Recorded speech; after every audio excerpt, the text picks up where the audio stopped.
রাধে রাধে। আমি সুদীপ্ত। আমাদের জীবনের সব থেকে বড় শত্রু অলসতা না, আমাদের জীবনের সব থেকে বড় শত্রু কি? কাল।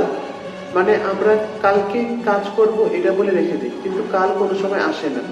তো এরকমই একটা গল্প। একটা গ্রামে ছেলে ছিল, আরিয়ান নামে একটা ছেলে ছিল। সে পড়াশোনায় খুব ভালো ছিল, কিন্তু সে পরীক্ষায় ফেল করলো। কিভাবে? তার মা তাকে বলতো ডেইলি পড়তে বসতে। সারাদিন পড়তে না পারো, অন্তত 2 ঘন্টা দিনে পড়তেই লাগে। 2 ঘন্টা পড়ার কথা, কিন্তু তার সে বলতো মা পরীক্ষা তো দেরি আছে, এখনই পড়ে কি পড়বো, পরীক্ষার আগ দিয়ে পড়বো। তো ওর মা কোনো সময় কোনো কথা বলতো না, বলতো পড়ার কথা, সে সুন্দর টাইপের বা কোনো রিপ্লাই দিত না। তো এরকম করতে করতে কালকে কালকে করতে করতে তার পরীক্ষার একদিন আগে সময় আসলো। সে ভাবলো এই পরীক্ষার কথা আমি বললাম 1 মাস আগে, এখন কালকে পরীক্ষা কি করে পড়বো। যাই হোক, সে ভাবছে সারা রাত্রে পড়াশোনা করে সিলেবাসটা কমপ্লিট করে দেবে। সে যখন বই খুলে বসলো, দেখলো এত বড় সিলেবাস একদিনে তো কমপ্লিট কোনো মতেই হওয়া সম্ভব না। তো কি করে পড়বো? তার আর একটা অভ্যাস, বলে কালকে পড়বো। রাত্রেবেলা যখন পড়তে বসলো, তখন কারেন্ট চলে গেল। মাটির প্রদীপ দিয়ে আলো জ্বলিয়ে পড়াশোনা করতে লাগলো। ঝড় বৃষ্টির কারণে প্রদীপের হাওয়াতেও প্রদীপ নিভে গেল। তো কাল গেল। সকালবেলা উঠে পড়তে বসেছে, তখন পরীক্ষার টাইম হয়ে গেছে, পরীক্ষা দিতে চলে গেছে।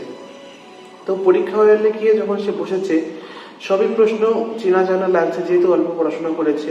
কিন্তু যখন রেজাল্ট আসলো, তখন তাকে রেজাল্টে কি দেখা গেল, সে ফেল হয়ে গেছে। কেন? সারা বছর পড়াশোনা করেনি।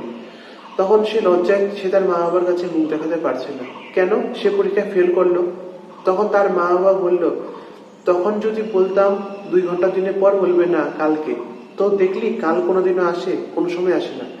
এই জন্য যা কাজ মনে করেছেন এখনই করেন। এখনই মানে এখনই করেন। যদি মনে করেন 10 মিনিট পরে করবেন, সেই কাজ কোনো সময় হয় না। নাম করার ইচ্ছা এখনই করেন, পরের জন্য কোনো কাজ ফেলে রাখবেন না। তো সে আরিয়ান নামে ছেলেটা কি করলো, দাদুর কাছে গেল লজ্জায়।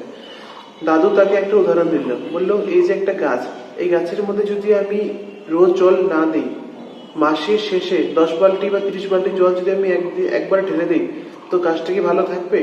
আরিয়ান বললো না, গাছটা শুকিয়ে যাবে। এরকমই যদি সফল হতে চাও, তাহলে ডেইলি অল্প অল্প কাজ করতে থাকো।